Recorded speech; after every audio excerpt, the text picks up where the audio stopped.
Breaking news coming in. Intelligence inputs have just been accessed by India today, suggesting that Pakistan's ISI could use the Islamic State Khorasan terrorists who were released in the past weeks by the Taliban in Afghanistan.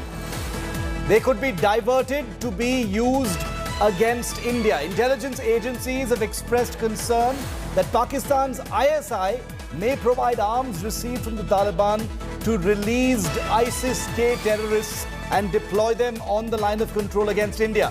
Now, the Islamic State Khorasan, the Afghan affiliate of the Islamic State of Iraq and Syria, has claimed responsibility for the suicide bombings outside the Kabul airport last month that killed over 100 people and left dozens injured.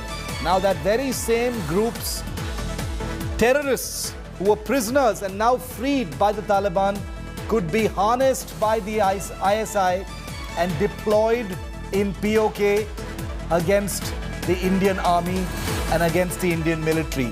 That's the substance of a fresh intelligence assessment and warning that is in India's national security system.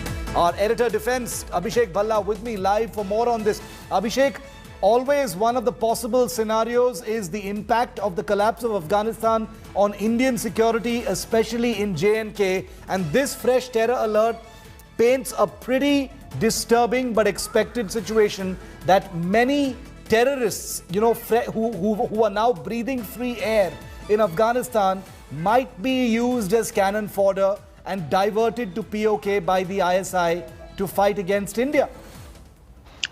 Shiv, the fears of a spillover from Afghanistan to Pakistan and then to Jammu and Kashmir is a concern that has been spoken about publicly by the Chief of Defence Staff, General Bipin Rawat, by Defence Minister Rajnath Singh. Both of them have at public platforms said that India is prepared to take on this kind of a threat.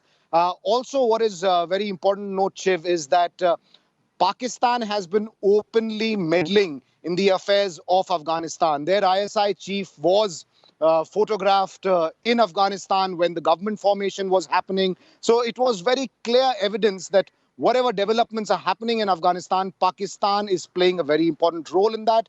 And now these intelligence inputs that have been pouring in for the last month or so since the Taliban took over Kabul, that there could be a spillover from Afghanistan to J&K. And that's something that that the Indian security establishment is keeping a very close watch on. But having said that, as far as the infiltration grid is concerned at the LOC, that's been tightened. In the first week of September, there were back-to-back 2 or 3 infiltration attempts that were thwarted by the Indian army. So these developments are taking place, and in days to come, we'll have to wait and watch whether such activities increase close to the line of control. And it's a pretty explicit piece of intelligence about the ISIS-K possibly being used by Pakistan's ISI in POK and along the line of control. It's a nightmare scenario, but not something that the Indian military and the Indian security establishment is not already prepared and preparing for. Now, it's become more and more clear that there is a massive dual threat to India thanks to Pakistan, who are unsurprisingly channeling the Taliban's newfound strength. Here is tracing the Taliban threat to India. Terrorists seem to be flowing from Afghanistan into Pakistan and then following that route to Pakistan-occupied Kashmir along the line of control. This is just to give you a geographical sense of where things are at right now. From Afghanistan, free border practically with Pakistan, because that, of course,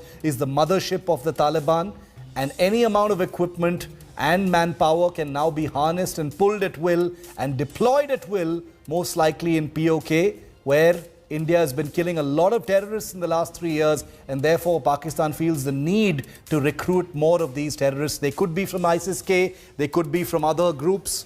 We'll have to wait and watch.